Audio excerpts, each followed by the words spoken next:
పవిత్ర పుణ్యక్షేత్రం తిరుమలలో భద్రతా వైఫల్యం ఉంది అంటూ కేంద్ర హోంశాఖకి అదే రకంగా ప్రధానమంత్రికి ఎంపీ గురుమూర్తి లేఖ రాసిన పరిస్థితి.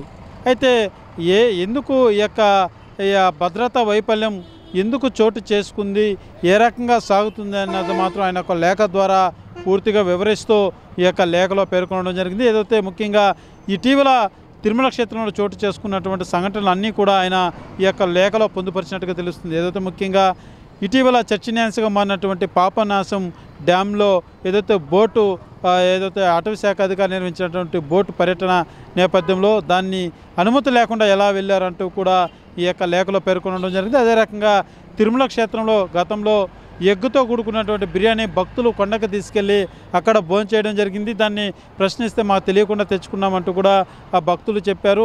అసలు విజిలెన్స్ విభాగం ఏం చేస్తుందంటూ కూడా ఆయన లేఖలో పేర్కొన్నట్టుగా తెలుస్తుంది. అదే రకంగా తిరుమల క్షేత్రంలో ఇటీవల మద్యం కావచ్చు, గంజాయి కావచ్చు అనేక మార్లు పట్టుబడుతుంది.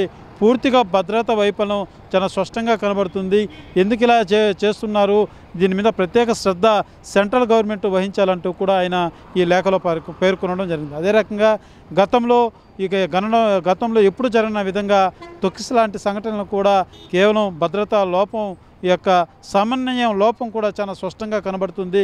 తిరుమల క్షేత్రంలో అధికారుల మధ్య ఒకరికొకరు సమన్వయత లేదు అన్నది కూడా ఆయన ఎంపీ గురుమూర్తి ఆ లేఖలో స్పష్టం చేసినటువంటి పరిస్థితి. అయితే ఎంపీ గురుమూర్తి రాసినటువంటి ఈ లేఖ ఇప్పుడు చర్చనీయాంశంగా మారింది. అయితే టీటీడీలో ఇంత భద్రతా లోపం ఉందా అన్నది కూడా ఒక ప్రశ్నార్థకమైనటువంటి క్వశ్చన్గానే మిగిలిందనే చెప్పాలి. అయితే ఏదైతే గురుమూర్తి రాసినటువంటి లేఖ మీద అనేక మంది కూడా లేవనెత్తినటువంటి పరిస్థితి. ఎందుకు భద్రతలో ఇటీవల మనం చూసాం, ఏదైతే గడిచిన 2 రోజుల క్రితమే ముస్లిం చెందినటువంటి హంజద్ ఖాన్ అనేటువంటి వ్యక్తి కూడా ఏదో ముస్లిం ధరించేటువంటి హ్యాట్ను ధరింపజేసుకొని కొండ మీదకి 2 వీలర్లో చొచ్చుకొని వెళ్ళినటువంటి పరిస్థితి. ఇదన్నీ కూడా భద్రతా లోపమే అంటూ కూడా గురుమూర్తి ఈ లేఖలో పేర్కొనడం జరిగింది. అయితే రానున్నటువంటి రోజుల్లో ఈ ఏదైతే ఎంపీ గురుమూర్తి రాసినటువంటి లేఖ మీద సెంట్రల్ గవర్నమెంట్ నుంచి ఎటువంటి స్పందన వస్తుందో వేచి చూడాల్సిన పరిస్థితి మాత్రం నెలకొందని చెప్పాలి. అయితే టీటీడీ భద్రత మీద మాత్రం అనేక విమర్శలు అయితే